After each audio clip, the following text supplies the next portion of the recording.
In today's video, I'm going to be breaking down for you the exact process that I followed to find a dropshipping product that has enabled me to generate just under £1 million in sales. Not long ago, I was in the same shoes as you, looking for a product that I could sell that would generate me a consistent income so I could run this business from anywhere in the world.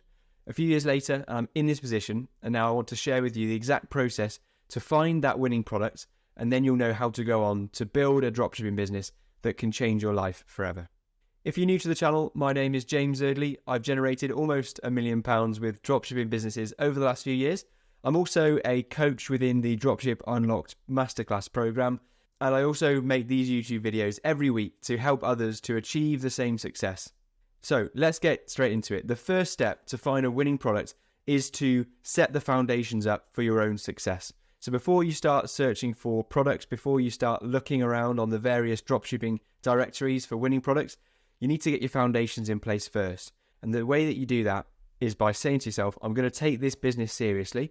And instead of just looking on AliExpress and going to the places that everyone else goes to find winning products, you're going to set up a business and you're going to decide to sell domestic products that are in the same country as you to customers that are in the same country as you. So that's known as the HomeServe Advantage model of dropshipping. And it gives you an advantage because once you've decided that you're going to sell products domestically from the same country as your products are, then you're getting that advantage of being able to provide as fast as next day delivery and great customer service and good quality products. This is possible, and it's exactly how I've done £1 million worth of sales using that HomeServe Advantage business model. What I failed at in the past was using AliExpress, selling cheap products that had come in halfway around the world and expecting my customers to wait 3 to 4 weeks for delivery. I tried that route. I tried to find products, and the sort of products I landed on was a Bluetooth gamepad, no-tie shoelaces that were elasticated, or pet products that were like dog crates and kennels, and low-ticket ones. And I landed on those products, and they were nowhere near going to be winners for me. The reasons for that is because people had moved on from the days of waiting 3 or 4 weeks for delivery and making an impulse purchase on Facebook, Instagram for a cheap product, wait for 3 or 4 weeks, it'd be poor quality, and be happy with that experience. Those days had gone when I started looking, and they've definitely gone now. Instead, now in the days of Amazon, customers are looking for products that they can really believe in the quality of. They want to know and trust the business that they're buying from, and they want to know they can get their delivery quickly, up to 3 working days. They don't want to be waiting much longer than that nowadays for their products. So once you've decided on that business model, that we're going to leave behind the worlds of AliExpress and Alibaba and that type of dropshipping, then you can move into what I know now is the much more profitable way of dropshipping, which is working with reputable suppliers in the same country that you're operating and sending their products to your customers within 3 working days. Now that you know you're going to be working on these types of products, there's also a decision to be made about the price of products that you want to sell. Now, a lot of people go wrong where they want to sell low-ticket items because they think it's easier to sell a cheaper product than it is to sell an expensive product. But after doing both, after selling cheap widgets and now selling high-ticket items with an average order value of about £1,200, I can tell you that the effort it takes to sell both items is exactly the same. But you get so much more reward when you sell an expensive item compared to when you sell a cheap item. So if you go and put your whole business behind cheap items, you need to sell hundreds every day to make consistent and decent profit. That's going to be a huge admin burden.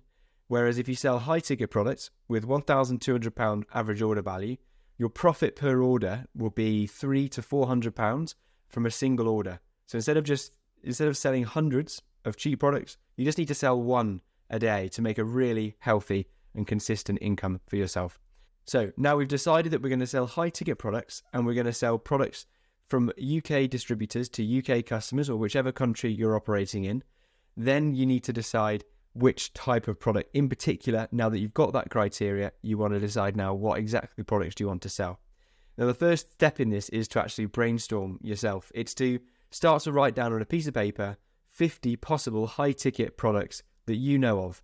Now I would stay away from online research for this particular task because you want to be creative. You want to think about different products that other people haven't tried yet before. So think about 50 products, and they can be high-ticket products that are £300 and above that you walk past on a day-to-day basis. So perhaps you go for a walk, you see electric gates, or you see garages or sheds or hot tubs, or perhaps you walk past bikes or mopeds or anything that you think is over £300, and you start to walk around and you start to get a feel for what's out there. Write those down until you've got a list of 50. And once you've got that list of 50, you can then start to break it down with the niche criteria, which is the next step. So now we're going to apply the criteria to those list of 50 so we can break it down until we've got a winning product that we can absolutely believe in. So make sure you've got a list of 50 products, then we'll start to work our way through this criteria. The first step is to make sure that the average core price is above £300. So although I mentioned this before you start looking for products, have a think about each item on your list and make sure, is it definitely above £300 minimum as an average? Then the next step is to make sure there's enough customer demand, and there needs to be at least 10,000 searches in the country you're selling every month on Google to warrant there being enough customer demand for you to go into that market. The next step is to check out if the product is trending. So you can use a tool like Google Trends and find out if it's a trending product that is on its way up and then it's come on the way down. And you don't want to be joining a niche or an industry that's in a decline of a trend, because otherwise it won't be a long-term business. On a similar note, we don't want to be working with seasonal products. So on Google Trends, make sure that these products that you want to go into aren't seasonal, so they're not high peaks and troughs throughout winters and summers. You want to make sure there's a consistent demand all year round so that you can be building a business on solid foundations where you can generate consistent sales no matter what month of the year it is. The next validation criteria is to make sure that the niche that you're looking to go into isn't completely dominated by a few brands. So if you had on your list a TV, you know that this is going to be a brand-dominated market because they're household names. The brands that are creating TVs are Samsung, Sony, Panasonic. These are household names and huge companies. We don't want to be going into a brand where we can easily tell the names of the brand straight away and they're like household names that everyone knows, because it's going to be a lot more difficult to sign with a global company like that than it would be for other brands that aren't so well known. The next step is to make sure there's price consistency in the market, and this is a crucial one. So if you've identified a product that you think is a winner up until this point, you now need to go and look at the prices across different retailers' websites and find out if it's a consistent RRP or recommended retail price that's set across all of the different websites. You want to make sure it's consistent across at least 3 or 4 websites for the specific products that you're looking at. And that way you can see across the different suppliers in that niche that they look after the RRP and that nobody's undercutting each other. The next criteria is a bonus criteria, and it's to check whether the suppliers in that niche are selling direct to consumer or whether they all sell to retailers like ourselves and will then sell on to the end consumer. It's a bonus if the supplier's route to market is only through a retailer, because that means that they will give us so much more attention because that's their only route to market. So the bonus criteria is to find out, is this a niche where suppliers are selling direct to consumer or are they selling to retailers?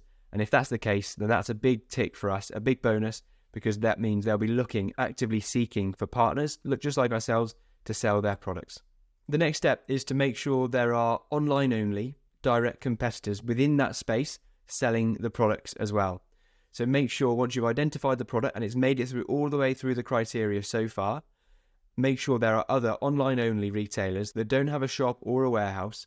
Find those retailers, and then if you've got at least 3, then you can be confident that clearly this is a profitable and successful product to be selling, because there's other proof of concept that there are other competitors in the market. And see that competition as a good thing.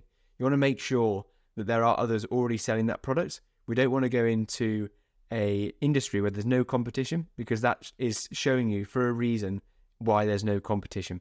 And that's all of the criteria that you need to take your products through so that you go from your list of 50 initially down to a winning product. Now, I brainstormed 50 ideas. I took my 50 ideas through that criteria, and by the end, I was absolutely confident in the niche that I went into. And I've now done, as I say, £957,000 worth of sales over the last 3 years, and it's about to do $1 million in the next month that I'm recording this video. So very exciting times. It's come from hard work, from finding the right product and then making sure that I'm signing the right suppliers, getting ad campaigns up and running. But it's been such an enjoyable process. It's allowed me to leave my 9-to-5 job, and now my dropshipping income is my full-time income, and I can run this business from anywhere in the world. So it's been a completely life-changing discovery for me, finding a winning product. But it's not just a trending product or a flash-in-the-pan type business that I am growing and building. A lot of people will sell how to find a product that will work for 2 or 3 months, but it won't work after that. Whereas that criteria that I've taken you through today, and the types of businesses that I'm running and stores that I'm working on, are businesses that I know will still pay me in 10, 20 years' time. And I won't need to keep reinventing and keep finding new products. Instead, follow the criteria. You'll find a product in there that you can believe in for years, and you won't need to keep reinventing your store, keep rebuilding a Shopify site. As I said, I built this, I found this 3 years ago, and I'm still selling the same product, and it's just grown ever since I first started with that business.